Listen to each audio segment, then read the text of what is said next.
Sometimes when the going is tough, we need to stop looking at each other and start moving toward our breakthrough.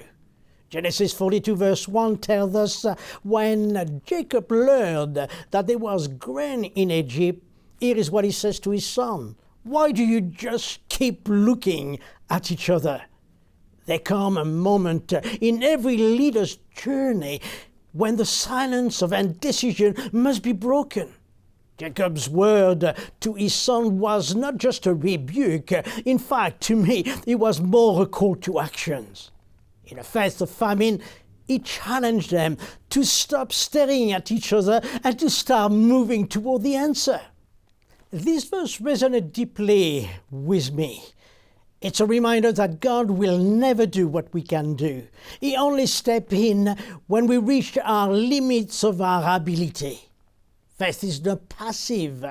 It requires movement, initiative, and more importantly, obedience. Therefore, what lesson can we learn from Jacob's challenging word to his sons?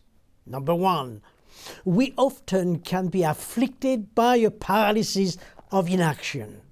You see, Jacob's sons were paralyzed, not by the lack of opportunity, but by fear and uncertainty. They had heard that there was grain in Egypt, and yet they were keeping looking at each other, hesitating, not knowing what to do. How often we can do the same. We see the door, but we wait for someone else to walk through it first. Leadership demands that we go first. You know, as Joshua was told, cross over ahead of your fellow Israelite. The essence of leadership is not just having a vision. It's about movement, of being totally active toward our goal. It's stepping out in faith when others are still watching and waiting. There are moments in life and leadership when the going gets tough, and the temptation is to just do simply nothing, to look around and just wait. But breakthrough doesn't come to those who hesitate. It comes to those who are willing and prepared to move toward their goal. Number two, activate your faith. Jacob's decision to send his son to Egypt wasn't careless. It was, in fact, very strategic. He uses the information that he had, balanced the risk, and acted in faith. His leadership broke the cycle of paralysis and set the stage not only to receive their provision, but to experience their total family reconciliations and restorations.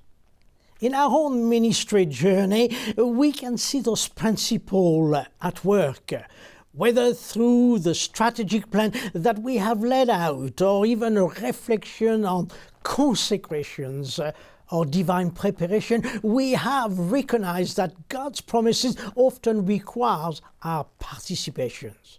Even when a miracle is needed, God doesn't expect us to just be passive, but to be active participant. Number three, our breakthrough begins with movement. If you are facing a tough season right now, ask yourself, am I waiting on God or is God waiting on me? Whether in leadership or ministry or even our own personal life, don't just look around and talk about things, but start to move, step out in faith, do what you can, and trust God to do what you can't. The journey to Egypt wasn't an easy one. It was very unknown to them. In fact, it could have been even risky, but it was necessary. And it was the beginning of provision, restoration, and divine alignment. You know, your Egypt may look different. It might be a conversation you have been avoiding, a decision that you have been postponing, or even a step of faith that you have been resisting. But you know, the grain is there.